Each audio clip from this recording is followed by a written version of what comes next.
Oke guys, welcome back Maniac Race Indonesia.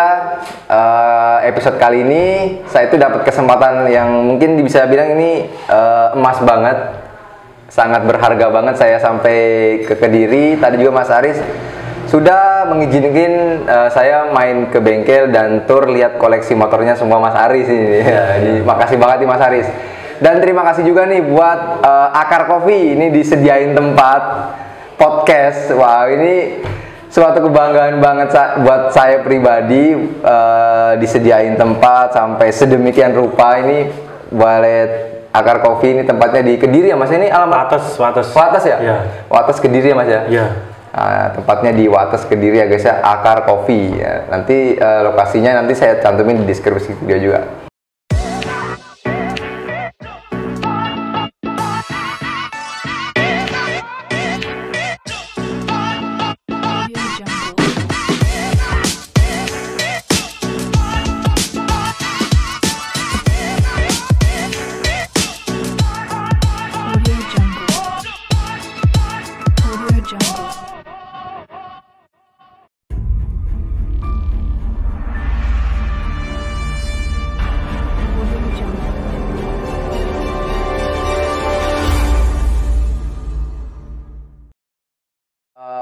Ini saya pengen banget nih Mas, kayak pengen denger ceritanya Mas Aris sampai saat ini.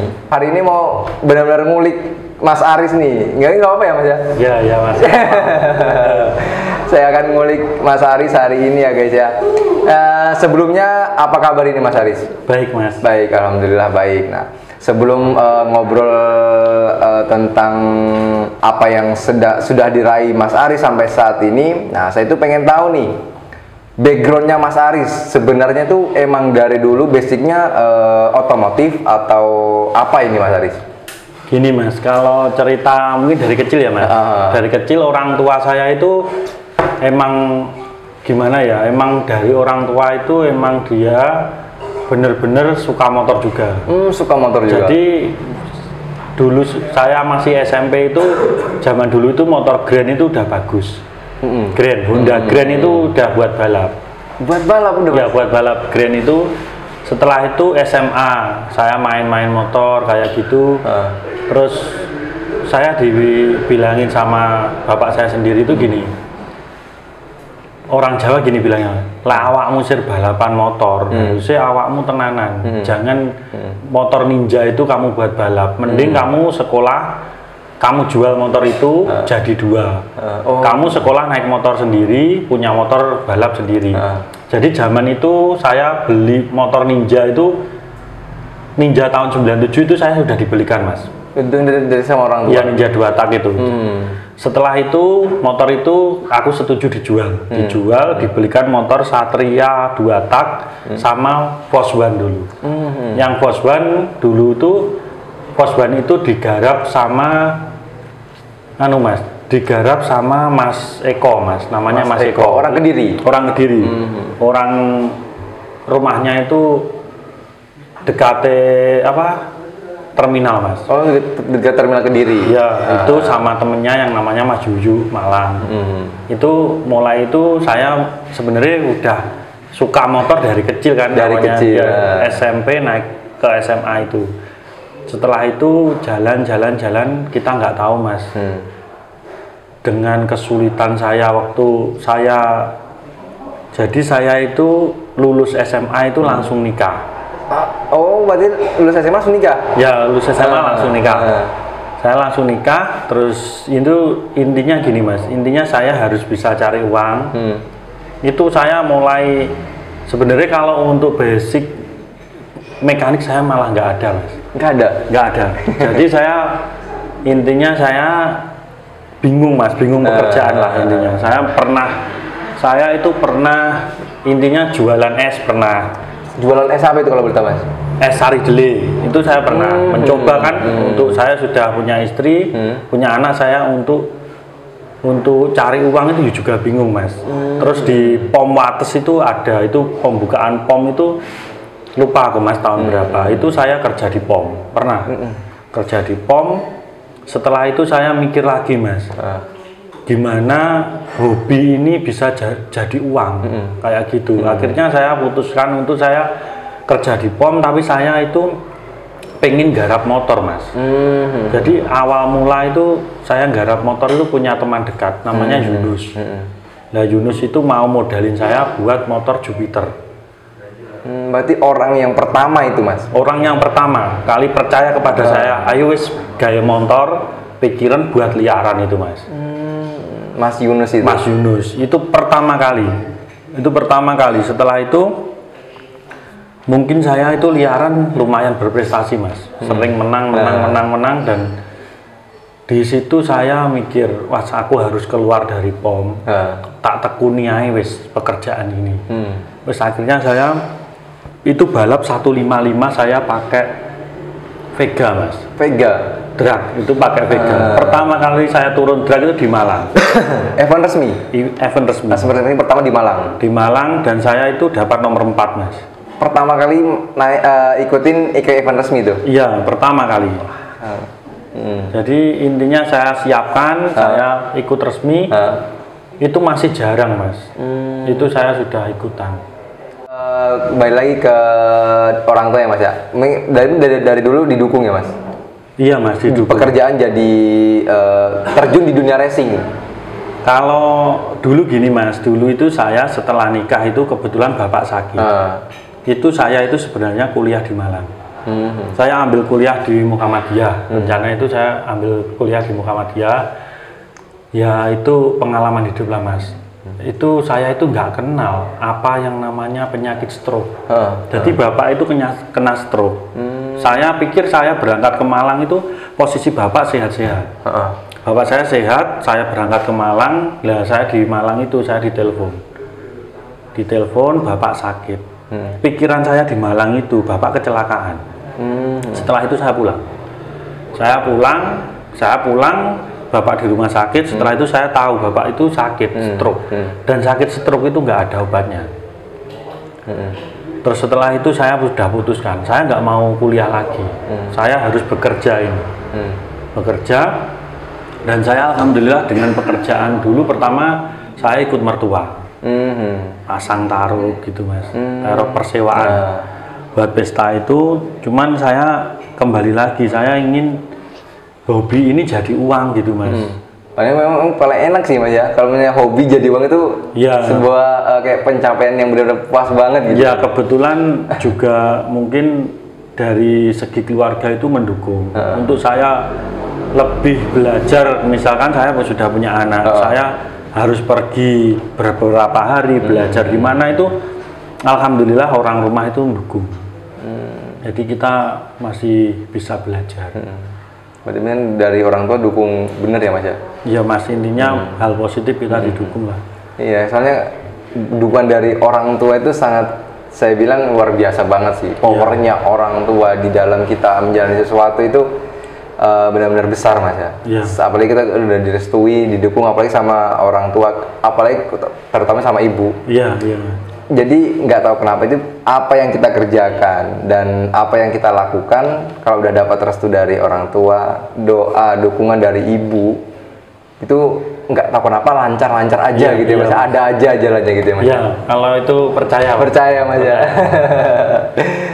Nah, saya itu mungkin mulai merhatiin Wijaya Racing Kediri di saat saya waktu itu liputan ke Bali, balapan di Bali. Iya, Mas. Itu kalau nggak salah motornya Mas Aris itu nomor 1. Iya, Mas. Dinaiki Mas Adit Koko ya, Mas ya? Dinaiki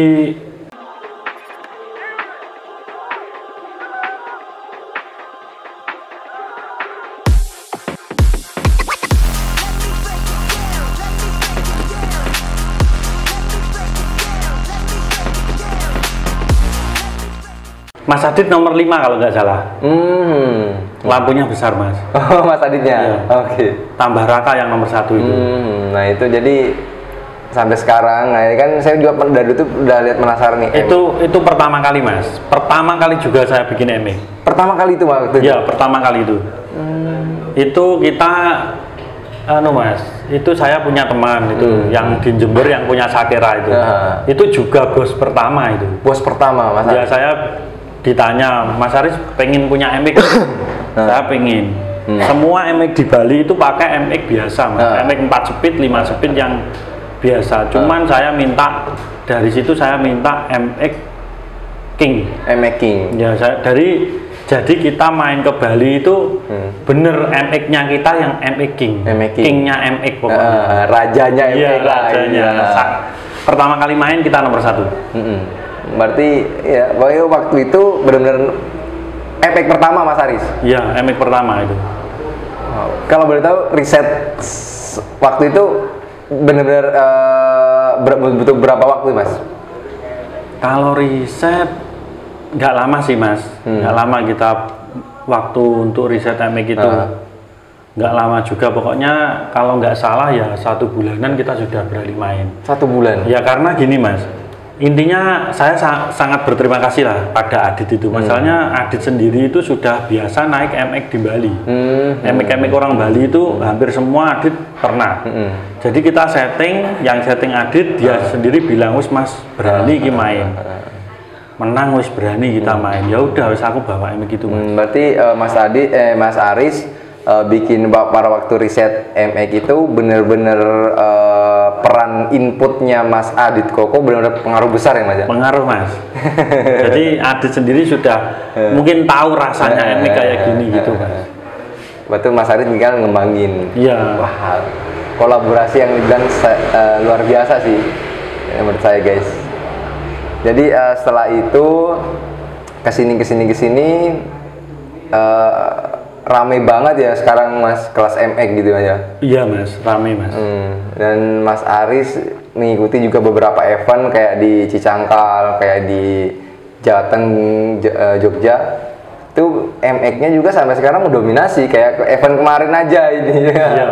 Mendominasi, guys. Selalu naik podium 5 besar. Iya. Apa ini, Mas, tips agar konsisten gitu, Mas, buat di engine kalau versi Mas Aris sendiri? Kalau saya sih gini, Mas, kalau engine kita kalau menjaga itu emang lebih sulit, Mas. Menjaga. Intinya kita terus kembangkan motor.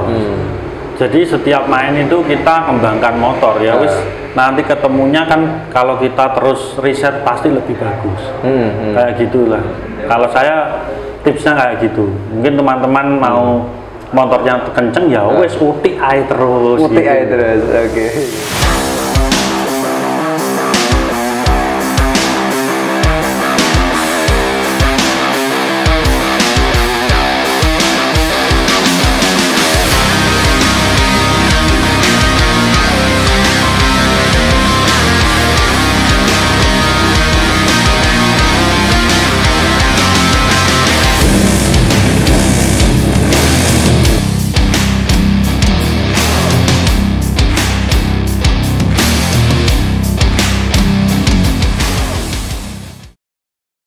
Mas Aris bener orangnya nggak bisa diam, berarti ya bisa dibilang itu. Iya, Mas. Kerja pun kalau kerja kita nggak pernah sampai malam, Mas. Nggak pernah sampai malam? Nggak pernah. Kalau di Wijaya itu kita pagi. Nah, jadi jam 7 itu intinya jam 7 kita semua sudah kumpul. Jam 7 pagi? Jam 7 pagi. Dan saya sendiri mungkin saya itu orangnya gini, Mas. Kalau saya suntuk itu ya wis saya berangkat itu kadang setengah 6, jam 5 pagi itu kan saya udah berangkat, Mas, ke Bubutan kayak gitu. Sama aku biasanya muter-muter. Terus kayak gitu nanti jam 7 persis kebetulan Bubutan saya itu jam 7 tepat itu udah rame. Jam 7 pas itu udah rame itu. Iya. Jadi bengkel sendiri jam 7 tepat kita semua pekerja kita semua sudah datang. Harus datang ya. Buat melatih seperti itu, Mas, butuh berapa waktu itu, Mas, buat agar bisa kompak kayak gitu? Kalau untuk melatih nggak ada sih, Mas. Kesadaran sendiri? Ya mungkin anak-anak tahu sendiri saya sukanya pagi. Pagi harus datang dan saya tidak pernah lembur, Mas. Setengah 5 itu saya sendiri sudah besok aja. Jadi di Wijaya itu jarang sekali lembur. Pernah sih mas, tapi jarang. Mungkin kalau kita ada motor trouble, mau event itu saya sendiri ngatur jadwal mas. Kalau ngatur jadwal, wah kingko gak nutut iki, wis ayo lembur, anak-anak pasti tak lembur. Tapi kalau masih nutut gak pernah mas. Nggak pernah. Kita lembur gak pernah. Bahkan setahu saya mas ya, mungkin saya kan juga sering main ke bengkel-bengkel. Iya. Yang pernah saya lihat secara langsung kalau misalnya bengkel balap itu Kerjanya malam. Oh iya. Sampai larut malam, bisa sampai pagi. Itu gini mas, kalau saya sendiri sih nggak mau komen ya mas. Yang jelas kalau saya pribadi, saya itu enak kerja siang. Mungkin kalau malam melek itu nggak kulino ini nih mas, nggak terbiasa itu kita pasti capeknya luar biasa. Terus itu satu lagi mas, Wijaya ini kita nggak punya mesin bubut. Nggak punya mesin bubut? Nggak punya mesin bubut, jadi kalau kita ada yang salah, kalau harus dipasang, saya kurang setuju. Nanti karena kalau anak-anak itu masangnya makso ini nih, pakai gerinda ya gitu. Kalau harus tukang bubut, kalau siang kan tukang bubut bukan. Jadi kalau siang kita kerja nggak bisa dipasang, ya wes berangkat dulu ke tukang bubut. Kayak gitu mas. Nah ini juga unik mas. Saya juga pengen nanya ini mas. Mas Aris, setahu saya, mungkin saya juga ketemu Mas Aris di sirkuit Wijaya berangkat ke balapan event resmi. Saya lihat itu orang-orangnya itu aja sampai sekarang. Dari waktu di Bali. Iya, wes, waktu di Bali sampai sekarang. Pembalapnya ada Raka, ada Mas Adit, dan krunya itu ada Mas Kipli, Mas Sohel, dan lain-lain. Iya. Kenapa ini mas? Kalau saya sendiri gini mas, saya mungkin gaji anak-anak meskipun saya sepi, meskipun saya lagi nggak ada orderan mesin, mungkin ya, saya tetap gaji tepat waktu tanggal. Pertama itu. Kedua, saya tanamkan ke anak-anak ini juga, kita itu kekeluargaan. Kita keluarga, katakanlah ada yang sakit, kita semua ikut sakit. Cuman kita tetap mas, keluarga, tapi kalau kerja kita tetap jalurnya kerja. Itu mungkin tips juga untuk kita semua bisa lama gitu. Itu kalau Kipli ini ikut saya itu hampir mungkin 10 tahun. 10 tahun ya mas? 10 tahun. Terus yang Sohel itu ada berapa ya? Ada kalau 6 tahun, 7 tahun ada. Terus Adit ini termasuk pokoknya yang bener keluarga juga, emang kita mungkin keseharian hobi sama. Intinya saya tahu Adit orangnya juga nggak macem-macem. Terus saya sendiri gini mas, saya sendiri itu kalau Adit itu sejak 2013 kalau nggak 14 sampai sekarang. Dan saya itu intinya kalau pembalap itu banyak mas yang dari Wijaya. Cuman kalau untuk yang mungkin bayar lunas Wijaya lah intinya itu ya Adit mas. Mas Adit. Ya kalau Raka sekarang. Ya Raka itu juga sangat setia mas. Raka itu. Pemula saya itu Raka itu di Kediri, rumahnya Banyuwangi, dia ikut di Kediri itu kalau nggak salah ada mas 5 tahun 6 tahun itu Raka itu. Bukan waktu yang sebentar itu. Iya mas. Kita itu ideal juga mas, kalau kita main ada Wijaya, ada Adit Koko. Iya, itu makanya kan mungkin yang detail mengikuti Wijaya Racing Kediri, jam terbangnya kemana-mana. Dan saya salah satu orang yang detail memperhatikan Mas Aris dan Wijaya Racing Kediri. Dimanapun ada Wijaya, mesti ada Mas Adit, Mas Raka. Iya mas. Bener-bener solid banget ini mas. Iya mas. Guys, jadi tadi udah dikasih tips agar mempertahankan kesolidan sebuah tim ya mas ya. Iya.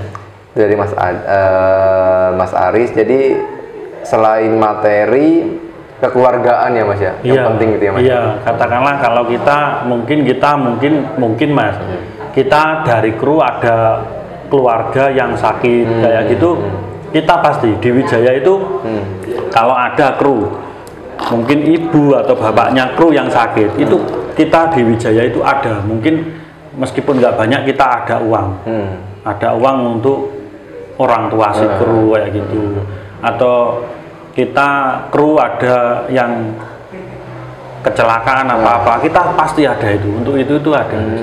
Wah, benar-benar ya ini ya benar keluarga banget sih ini mas. Ya mas, saya sendiri kalau sudah ngomongin ada yang kayak gitu ya us, kita harus bantu semua.